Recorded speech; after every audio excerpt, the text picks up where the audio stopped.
Ok, analicemos entonces el diagrama de cuerpo libre de un objeto en un plano inclinado. Entonces, la superficie de contacto es este plano inclinado aquí. ¿Qué fuerzas actúan sobre ese objeto?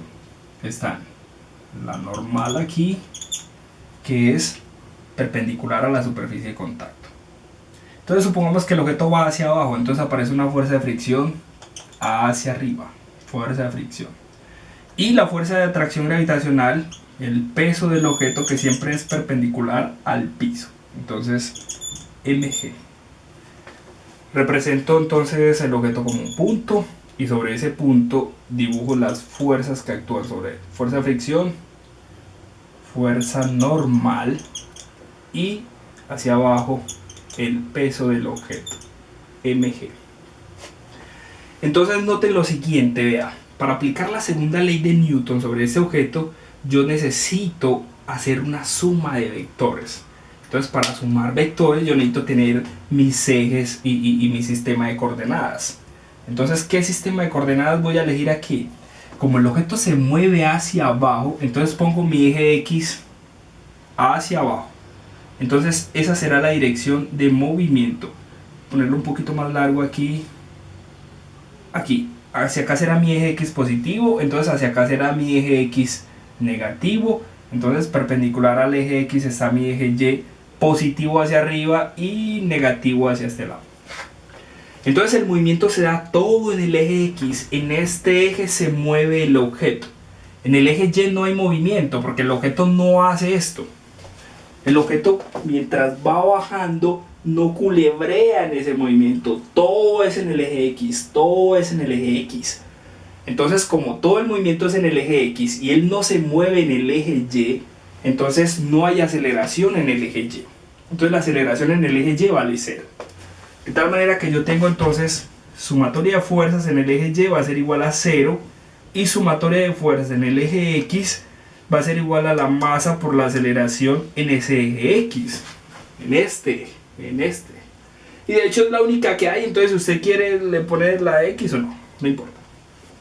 Entonces la cosa es la siguiente. Toca sumar fuerzas en los dos ejes. Pero entonces aquí la normal cae en el eje Y, perfecto. La fricción cae en el eje X, pero el peso no cae en ninguna de las dos. Entonces como no cae en ninguna de las dos, toca descomponerlo. Entonces la forma de descomponerlo es la siguiente.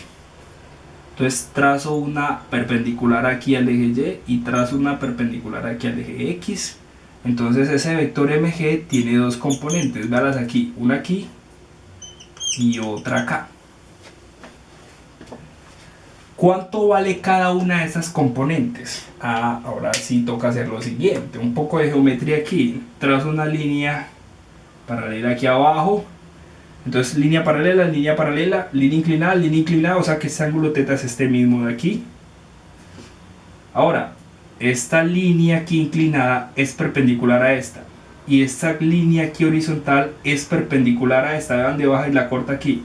Entonces estas dos líneas encierran ese ángulo. Entonces cualquier dos líneas perpendiculares a esas dos también encierran el mismo ángulo. Entonces claro, esta es perpendicular a esta y esta es perpendicular a esta. O sea que este es el mismo ángulo aquí, θ.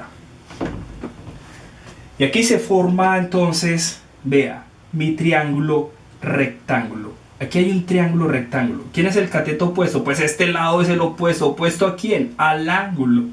Entonces este lado es el lado opuesto al ángulo. El lado opuesto, recuerde que lo calculamos con seno. Y entonces el lado contrario es el lado adyacente. Y ese lo calculamos con coseno. Entonces este pedacito aquí será la magnitud de esa hipotenusa, que es la fuerza de mg. Eso es mg coseno del ángulo. Y este pedazo que es el lado opuesto, que se calcula con seno, es este mismo, vea que es este mismo. Este pedacito es este mismo pedacito aquí y se calcula con seno. Entonces este pedazo es mg seno del ángulo. Entonces ya puedo descomponer la fuerza mg en dos. Una aquí en la dirección y otra aquí en la dirección x. Entonces en vez de usar el vector fuerza completo, utilizo sus dos componentes. Entonces tengo la sumatoria de fuerzas en el eje Y es igual a 0. Entonces, véanlo por aquí. Sumo fuerzas en el eje Y. Entonces, ¿quiénes están en el eje Y? Este es mi eje Y. Entonces la normal está para arriba, normal, menos mg coseno de teta va para abajo, contraria al eje Y, entonces negativa, menos mg coseno de ángulo, y eso es igual a 0. Y sumatoria de fuerzas en el eje X, pues entonces miro quién está en el eje X, este es mi eje X. Entonces en dirección de ese eje X, vea quién está mg seno de ángulo, entonces queda mg seno de ángulo,